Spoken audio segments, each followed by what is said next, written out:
ወንዞች ለከተማ እድል ናቸው። ይሄ የአዲስ አበባ መስራታ በምናይበት ጊዜ ቅድም በፕሬዘንቴሽን ሲቀርብ እንደነበረው 76 ወንዞችን ማዕከል ተደርጎ ነው የተመሰረተው። ግን ደግሞ ታሪኩ ምን ያሳያል የሚለውን በምንወስድበት ጊዜ የአዲስ አበባ ነዋሪና ወንዞች ጀርባ ለጀርባ ነው የሚሰጣጡት ማለት ነው። ፊት ለፊት ተያይተው አይታወቁም። ወንዞቻችን ለኢኮኖሚያዊ ለማህበራዊና ለተለያዩ አገልግሎት ውሎ አያውቅም። አጋጣሚ እዛ ሰፈር የመሆን እድል ያገኘ ሆቴል፣ መኖሪያ፣ ሌሎች ተቋማትም ሆስፒታሎችም ቢሆኑ ጀርባቸውን እንጂ ፊት አይሰጡም። ሌሎች አካባቢ ሌሎች ሀገራት ላይ ደግሞ የሚታየው ተሞክሮ ከዚህ የተለየ ነው። ሆቴል ወንዝ አካባቢ ሲሆን የተለየ ቫልዩ ያለው፣ መኖሪያ ወንዝ አካባቢ ሲሆን የተለየ ላንድ ቫልዩ ያለው፣ ከፍተኛ ጠቀሜታ የሚሰጥ የሰዎችን የሚስብ ቱሪዝም ለተለያየ አገልግሎት መዋል የሚችል ነው። የኛ ታሪክ ይህን የሚያሳይ አይደለም። አብዛኛው የአዲስ አበባ አምራችና አገልግሎት ተቋማት ወንዝ ድር አካባቢ የተገነቡበት መሰረታዊ ምክንያት ምንድነው? ፍሳሻቸውን ወደ ወንዝ ለመልቀቅ ነው።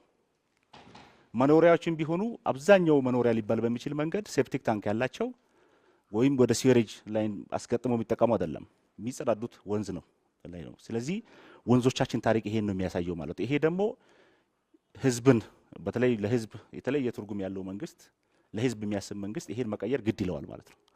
ስለዚህ ምስረታውና የወንዞች ልማትና የብክለት መከላከል ስራ የተጀመረው ከዋናው ከመንግስት ሐሳቢያችን ተነስቶ እንደሆነ መታየት አለበት ማለት ነው። ይሄ ደግሞ ለውጥ አምጥቷል ሆነ ለመናገር አሁን ስለ ወንዝ ስለተለያየ አዲስ አበባ በሚደረጉ መድረኮች ላይ የሀገራችን በተለያየ ጊዜ የሚደረጉ የልምድ ልውጦችን በምናይበት ጊዜ የሚታወቀው እኛ ሌላ ሀገር ነው ልምድ የምንወስደው። አሁን የቱሪዝም ማዕከል የኮንፈረንስ ማዕከል የተለያዩ አፍሪካ ሀገራት ውስጥ ፓርላማ ውስጥ ተነስቶ እንደተሞክሮ የሚነቀስ የተለያዩ ሀገራት መንግስታት እንደተሞክሮ የሚያነሱት ኬንያ በቅርቡ አይተናል። ልክ የአዲስ አበባን እንደታየ ልማት ያስጀመሩበት ደቡብ አፍሪካ እንደ ፕሬዝዳንቱ መጥቶ እንደሄደ ይሄ ጥሩ እድል ነው ማለት ነው። ይሄን ማስቀጠል ያስፈልጋል። መንግስት በተለይ ከእሳቤው ተነስቶ እንደሆነ ይሄን በትኩረት መውሰድ አለብን የሚል አለኝ ማለት ነው። ሁላችንም እንደ አመራር ተመድበን እንሰራለን። ወንዝ ዳር ላይ ህፃናት መጥተው ይጫወታሉ። በና ባላለቁበት ሰው ወክ ያደርጋል። ተማሪዎች ከትምህርት ቤታቸው ድሮ በእግር በታክሲ በሚያመጡበት እንትው አቋራጭ በወንዝ ዳር ሲሄዱ እናያለን። ሰዎች አሁን ወደ ወንዝ መሄድ ጀምሯል። ይሄ ትልቅ እድል ነው። ትልቅ እድል ነው ብለን ስናወራ ቅድም የቀረቡ የጤና የማህበራዊ የፖለቲካ የኢኮኖሚያዊ ጠቀሜታዎችን ታሳቢ አድርገን ማለት ነው። ይሄን መጠበቅ የተጀመሩ ስራዎችን ማስቀጠል ከህዝቡ የሚጠበቅ እንደሆነ ታሳቢ መደረግ አለበት የሚል አለኝ። አሁንም ግን ፈታኝ ሁኔታዎች አሉ፣ ትኩረት የሚፈልጉ ቅድም አንስተናል። ግንዛቤ መፈጠራው የተጀመረው ከ2016 ጀምሮ በተለይ ከብክለት ጋር ተያይዞ እስከ ዛሬ ድረስ ግንዛቤ አልቆመም። በክፍለ ከተማ እስከ ብሎክ ድረስ በተቀናጅተን ከተቋማት ጋር ግንዛቤ እንሰጣለን። ይሄን ግንዛቤ ወስደው ለውጥ የሚያመጡ ተቋማት ለውጥ አምጥተው ፍሳሻቸውን አቋርጠው የመንግስትን እሳቤ መንግስት ለምን እንዳሰበ ለህዝብ እንደሆነ ገብቷቸው ወዲያው የማስተካከያ ያደረጉ ተቋማት አሉ። ግን ደግሞ አሁንም ግዴለሽ ተቋማት አሉ። እየበከሉ መኖር የሚፈልጉ ተቋማት አሉ።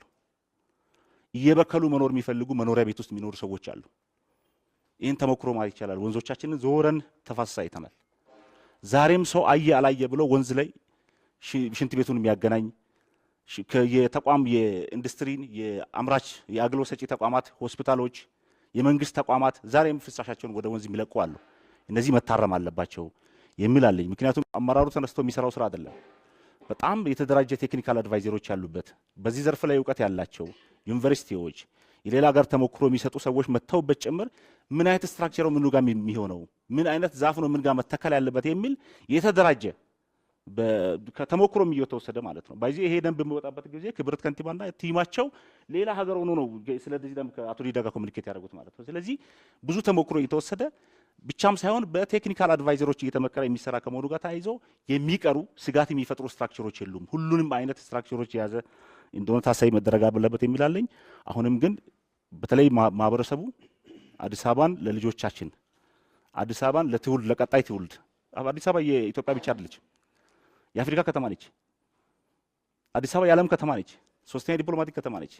ስለዚህ የኛ ከተማ ብቻ አይደለችም፣ መበከል የለብንም የሚለው ነገር ላይ ግንዛቤ ወስዶ ይሄ ፖለቲካ አይደለም ይሄ ጤና ነው የሚለውን ከመውሰድ ህዝቡ ከመንግስት ጎን መሆን አለበት የሚል ጥሪ ለማስተላለፍ ነው። አመሰግናለሁ።